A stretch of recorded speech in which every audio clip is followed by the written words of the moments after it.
Hello বন্ধুরা, তোমরা কি করছো? আজকে সোমবার 4 মে। আজকে ভোটের রেজাল্ট বেরোচ্ছে। হাজব্যান্ড দোকানে যায়নি, সমানে টিভির সামনে বসে ওই যে স্টার আনন্দ চালিয়ে বসে আছে, খবর শুনবে। আর কালকে হলো 5ই মে, আমার শাশুড়ি মার মৃত্যুদিন। তা পূর্ণ হয়ে 29-এ পড়বে। তা মনে হয় সেদিনকার কথা। যাই হোক, তা আমরা শাশুড়ি মা শ্বশুরমশাইয়ের মৃত্যুদিনের দিন নিরামিষ খাই। তা আজকে রান্না তো হয়ে গেছে, আজকে মাছ রান্না করেছি। কালকে হাজব্যান্ড বললো নিরামিষ আর পটল ইঁচড় ভালো লাগছে না, একটু ধোঁকা ডালনা করো। তা ধোঁকা ডালনা করতে হলে তো তোমার ডাল মানে ভিজিয়ে রাখতে হবে। হাজব্যান্ড কালকে ধোঁকা খেতে চাইলে বলে এই যে দেখো ধোঁকা আজকে বানিয়ে রাখবো, কারণ হাজব্যান্ড তো সকাল 9:30 থেকে 10টার মধ্যে চলে যায় দোকান। তখন ডাল বেটে ধোঁকা মানে সে করে ধোঁকা কেটে ধোঁকা ভেজে রান্না করা ইম্পসিবল।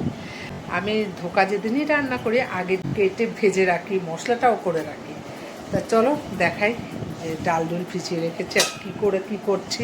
মানে ধোঁকাটা করে ভাজ হয়তো পারলে ভেজে রাখবো সময় পেলে, কারণ এখন অলরেডি 1টা বেজে গেছে। এই দেখো মানে 1.5 কাপ মটর ডাল আর 1 কাপ ছোলার ডাল ভিজিয়ে রেখেছি। এবার সব মিক্সির বাটিতে দিয়ে দিই। এই দেখো দিয়ে দিলাম। এবার কটা কাঁচা লঙ্কা দিয়ে দিই আর একটু আদা মানে ছুলে টুকরো টুকরো করে রেখেছি, এটাও দিয়ে দিলাম। মিক্সির বাটিটা আটকে চলো রান্নাঘরে যাই, একটু মিক্সিতে পেস্ট করে নিই। এই দেখো বন্ধুরা পেস্টটা, আর একদম মিহি করিনি, একটু একটু দানা আছে, কারণ একদম মিহি আমি কখনোই করি না, একটু একটু জাস্ট দানা আছে অল্পই, তাও দেখলেও এই যে এদিক দিয়ে দেখো এদিক দিয়ে একটু একটু দানা রয়েছে। আর দেখো বাটিটার মধ্যে আমি নিয়ে নিলাম জিরের গুঁড়ো, ধনের গুঁড়ো, মিষ্টি, হলুদ আর নুন। আর এখানে কিছুটা নুন দিয়েছিলাম, তবু এখানে অল্প করে নুন দিয়ে দিলাম। এবার এখানে দিয়ে দেবো ডাল বাটাটা। তা বন্ধুরা দেখলে তো এই বাটিটার মধ্যে ঢেলে নিলাম। আর এই মিক্সির বাটিটা ধুয়ে ভালো করে কোনো লেগে থাকে না, এই যে এই গামলাতেই দিয়ে দিলাম। একটু ভালো করে এই যে হাত দিয়ে করব, অনেকে আবার চামচ দিয়ে করে, কিন্তু আমার চামচ দিয়ে ভালো লাগে না, হাত দিয়ে করলে মনে হয় হাতের মানে ছোঁয়াতে স্বাদ মনে অনেক বেড়ে যায়। দাঁড়া এই যে ভালো করে এটাকে ফেটিয়ে নিই, তাহলে না ধোকাগুলো খুব ভালো হয়, মানে খেতে মুচমুচে হয়। এমনি হাত দিয়ে ভালো করে ঘুটে নিচ্ছি। আর এই থালাতে একটু তেল মাখিয়ে নিলাম, তেলটা দিয়েছি এখনও মাখাই নেই। দাঁড়া এটাকে আগে ভালো করে ঘুটে নিই। অনেক সময় খাওয়া সোডা দিই আমি, কিন্তু আজকে আর দিচ্ছি না। এই যে হাত দিয়ে ভালো করে ফেটিয়ে নিলাম। আর এখানে দেখো তেল মাখিয়ে নিই, কেন এটার মধ্যেই তো রাখবো, এর মধ্যে রাখার পর তেল মাখিয়ে নিলে না খুব ভালো হয়। তাহলে কী হয় বলো তো, পিস পিস করে কাটতে বেশ সুবিধা হয় আর উঠেও আসে। তা সে দিলাম আর এক ছিটা তেল দিয়ে দিই, দিয়ে পুরো কড়াইটাকে মাখিয়ে নিই। কড়াইয়ের তেল গরম হয়ে গেছে আর ধোয়া উঠছে, এবার এটাকে দিয়ে দেবো। যেহেতু আগেই নুন হলুদ দেওয়া হয়ে গেছে, এখন আর কিছু দেওয়ার নেই। এটাকে নাড়াবো। দেখো নাড়াতে নাড়াতে অনেকটা শুকিয়ে এসছে, আর একটু শুকোলেই থালাতে নামিয়ে নেবো। এই যে শুকিয়ে গেছে, এবার থালায় তুলে নেব।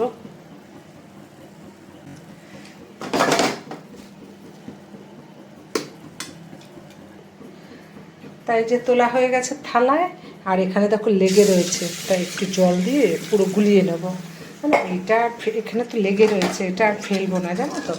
এটা কালকে যখন মানে ধোকার ডালনাটা করব, তখন এটা মশলা কষানোর পর দিয়ে দেবো, তাহলে কি গ্রেভিটা ভালো হয় বেশ। এটা এই যে বন্ধুরা, এটা গরম থাকতে থাকতে এই যে দেখো হাতের শেপ দিয়ে নেব।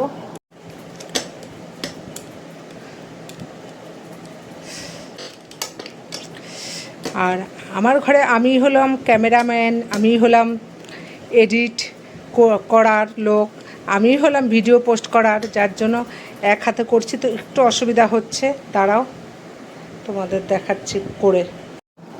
হাতে একটু তেল দিয়ে নিলাম, তাহলে কি লেগে যাবে না। এই যে একটা শেপে আমি ছুরিটা দিয়ে সাইডগুলো শেপ দেবো। দেখো একদম চারকোনার চা করলাম। এবার কিছুক্ষণ রেখে দেবো এমনি কিছু ছুরি চাপা দিয়ে, তা অনেক পরে ছুরি দিয়ে পিস পিস করে কাটবো। আর এদিকে দেখো এই যে জলটা দেখো, আমি না পাত্রে কোনো কিছু ফেলি না। আর এই প্রসেসটা আমি দেখেছি একটা অনুষ্ঠান বাড়িতে ঢোকা করার সময় দেখি যে এটার মধ্যে মানে কড়াইটা দিয়ে জলটা রেখে দিয়েছে। তা আমি আবার তখন জিজ্ঞেস করলাম জলটা দিয়ে করলে, জলটা কেন, এটা তো ডালেরই ইসে, ডাল বাটারের জল, এটা তো বাজে কিছু না, এটা রসাতে দিয়ে ঢোকার ডালনাতে দিয়ে দেবো। তা আমি এখন থেকে তাই করি গো। তার ধোকার যে ডাল বাটাটা থালার মধ্যে রেখে শেপ দিয়ে রেখে দিলাম, পরে টুকরো টুকরো করে কাটবো কোনো একটা শেপ দিয়ে, তা সেগুলো পরের ভিডিওতে দেখাবো। তা চলো টাটা, বাই বাই।